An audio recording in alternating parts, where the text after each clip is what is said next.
Plays as the Planet Express ship swoops by. At the Moon Amusement Park, we see the glass-domed amusement park from episode 102. A sign reads Luna Park. We pan to a parking area where another sign reads Luna Parking. The ship lands. Bender cartwheels out happily.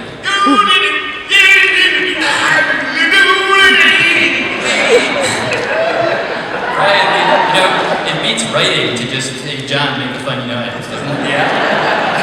Fry and Leela in spacesuits step out behind him onto the barren, cratered surface. They're holding hands. Fry looks thoughtful.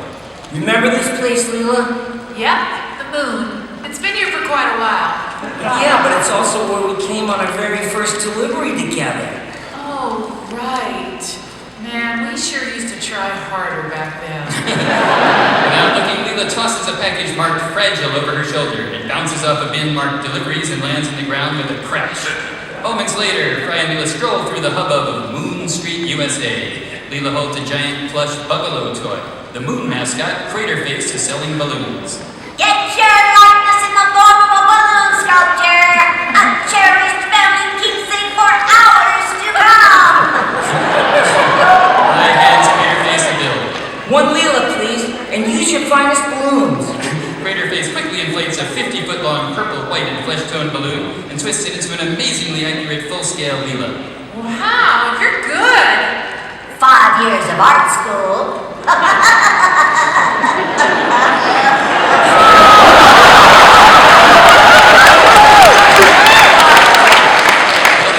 To a carnival ride, it's a scrambler-type ride with 16 arms. The sign reads Mecha Hexadecapus. Please barf with the wind. Bender, holding 2 corn dogs, sits down next to a young boy. Hey, want a corn dog? Well, sure. Then your mom should have bought you one. Bender eats both of the greasy corn dogs. We pan over to see Fry and Leela in the next car. Leela still has her balloon sculpture and her big stuffed animal. A carny lowers their lap bar. Hold tight! The Mecha Hexadecapus is about to flail erratically into action! The carny throws a lever, the machine powers up. Cut to Bender and the kid. Bender looks queasy. I feel a little...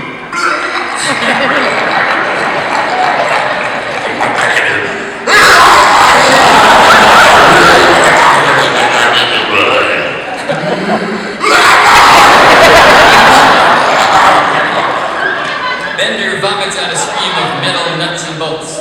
We see a close-up of the carnival ride motor. Various gears control the spinning ride. The nuts and bolts rain down and one large piece lodges in the gears, bringing it to an abrupt halt.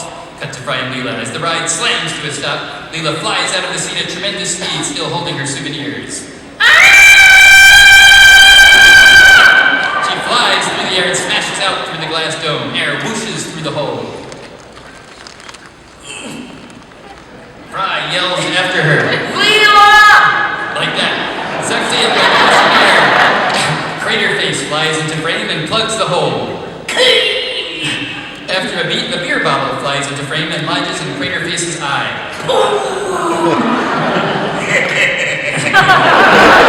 Cut to a corporate office a little later. Sign reads Luna Park, a very limited liability company. Inside, Fry falls to his knees and sobs. Poor Leela. I never even told her I loved her. What? You told her like 140 times. Yeah, but she paid very little attention to me. Oh, Bender, I always thought me and her would grow old together.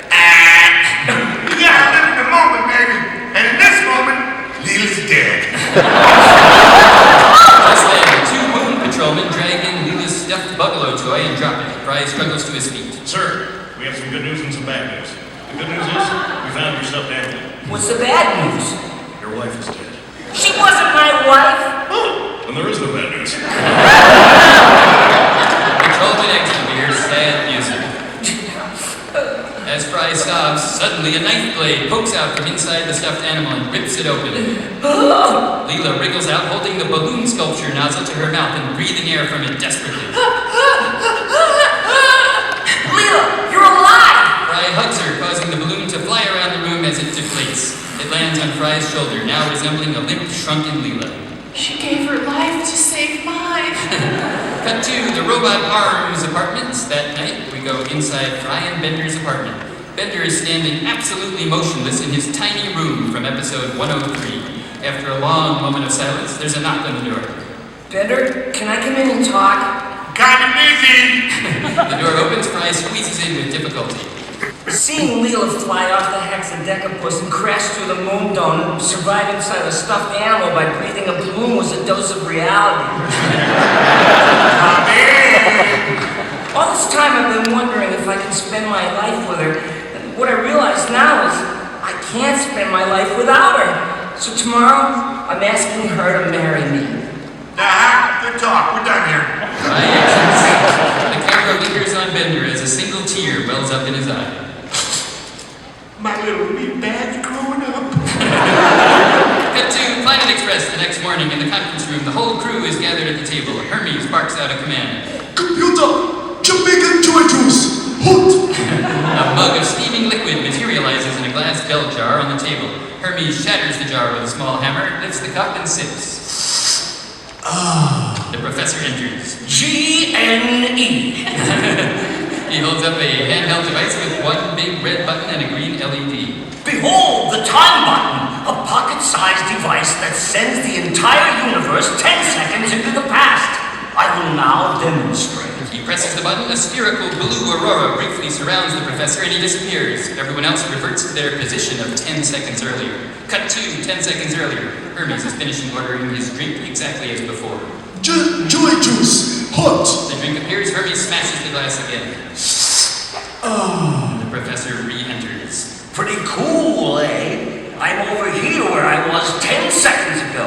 Something's cool? Show it to us. You are? Oh, right. You were outside the button ball, so you don't remember a thing I said. Let's try again. But this time, everyone cram into my time shelter. He indicates a small mud hut made from a gloppy metallic substance. It's coated with anti-chronoton resistant grunt to shield you from the effects of the button. Come on, get in! Hurry up! The crew members squeeze in and peer out through a shimmering force window. Just then Zoidberg enters the room excitedly. Friends, I found $10. Professor stops Zoidberg. $10, you say? Let me see. Zoidberg takes the bill from his pocket. It fell off a man.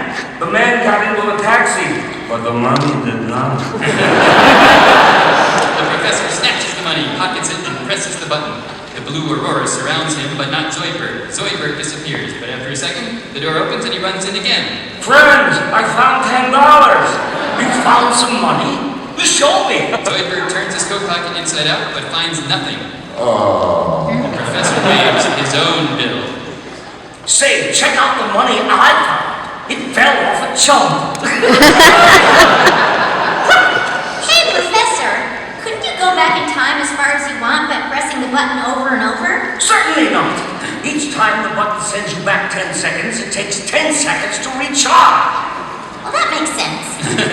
LED on the device blinks from red to green. There, it's recharged. He presses the button and the blue sphere flashes again. Zoidberg pops back to his previous position, again turning his coat pocket inside out.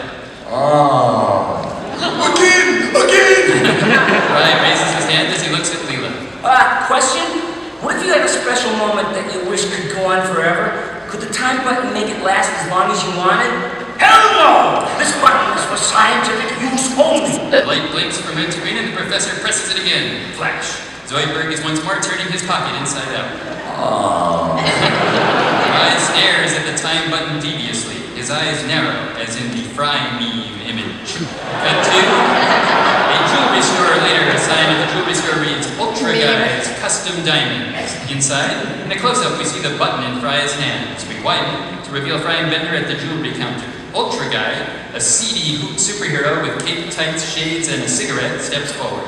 Yes, I'd like an engagement diamond, please. You come to the right choice.